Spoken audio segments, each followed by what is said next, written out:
Hi, I'm Tim. This is the first in a series of lessons that will help you learn how to play the piano. In this one, I'll give you a short introduction to the instrument and help you get started quickly with some music that's really easy to play. First, let's look at the piano keyboard. It's made up of white and black keys. The black keys are in a repeating pattern: 2, then 3, then 2, then 3. This happens all the way up and down the keyboard. And when you add all the white ones in between, it's actually a pattern of 12 keys. The black keys are called sharps and flats. We'll talk about those in another lesson. For now, we'll stick with the white keys, which make up the musical alphabet from A through G. Let's start with the key on the left of the two black keys. This is C. Going up the keyboard from there, we have D, E, F, G, A, B, and now the pattern repeats itself, starting with C again. D, E, F, G, A, B, C. Some keyboards don't have as many keys as a full-size piano like this one, and that's okay, because the pattern of notes stays the same, and you'll be able to learn on any size keyboard.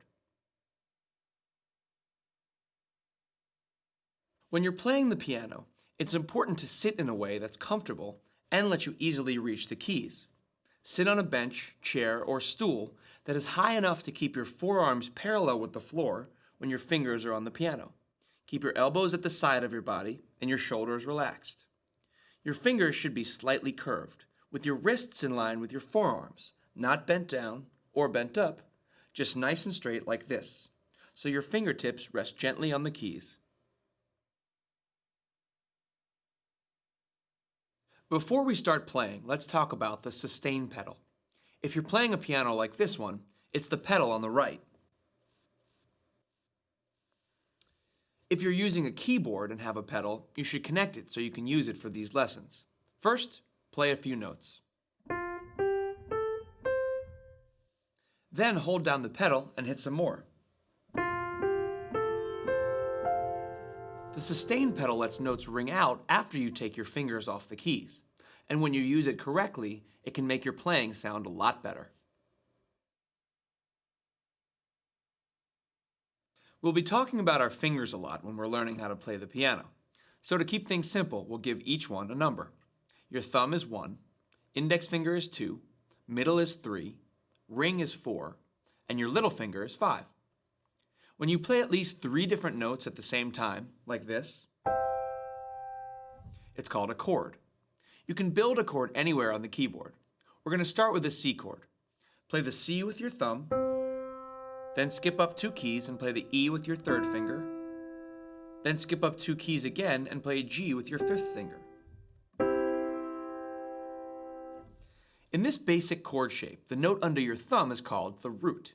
And since this note is a C, the chord is called a C chord.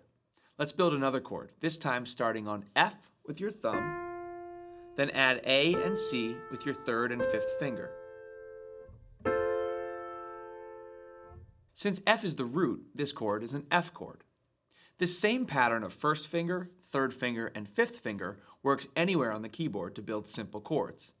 Let's build one more chord starting on G, adding a B and a D, making a G chord. Now that you understand how chords are made, you can experiment with playing chords in different places all over the piano. Songs are usually made of chords played in a particular order. This is called a chord progression. Let's start with one using the 3 chords that we've just learned. Play the C chord 2 times, then the G chord 1 time, and finish with the F chord once. Another important part of playing is proper timing.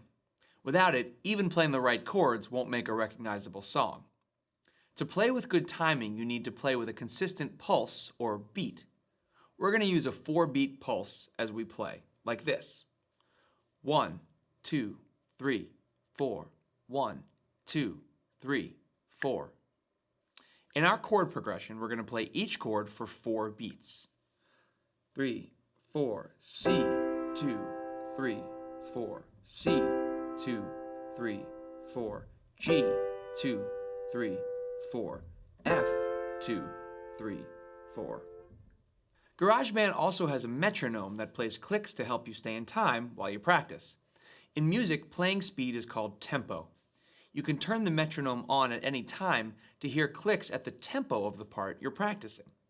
The metronome is at the bottom of the GarageBand screen. Just click on it to turn it on. When you're practicing, you should always try to stay in time.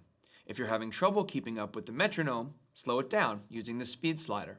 You can always speed it up later as you get comfortable with the song that you're working on. Let's play the chord progression again. You can turn the metronome on if you like.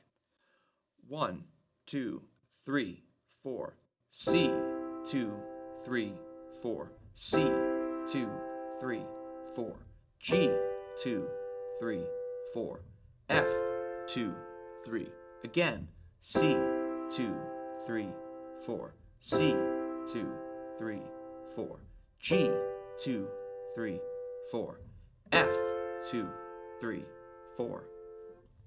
To sound good, it's just as important to play with proper timing as it is to hit all the right notes. So try to pay attention to both of these things while you're practicing. Now that we're playing a chord progression, we can add some rhythm. Rhythm is a combination of long and short notes played in time. The same chord progression played with various rhythms can sound very different. Let's try this rhythm first. We'll play each chord on the first and second beat of each measure, like this. 1, 2, 3, 4. C, C, 3, 4. C, C, 3, 4. G, G, 3, 4. F, F, 3. Again. C, C, 3, 4. C, C, 3, 4. G, G, 3, 4. F, F, 3, 4. Spend some time making up your own rhythms. After all, everybody has their own individual feel and playing style, and that's one of the things that makes music so interesting. You can use what you've just learned to play along with the band by going to the Play Song section of this lesson. The song follows the same progression that we've been working on. You can use the tempo slider to slow the music down if it's too fast. Try some different rhythms and see what sounds best. I hope you had fun. If you'd like to keep learning, GarageBand comes with 8 more piano lessons you can download right from the welcome screen. And when you're ready, check out the lesson store in GarageBand where you can purchase artist lessons of songs taught by some great musicians and songwriters.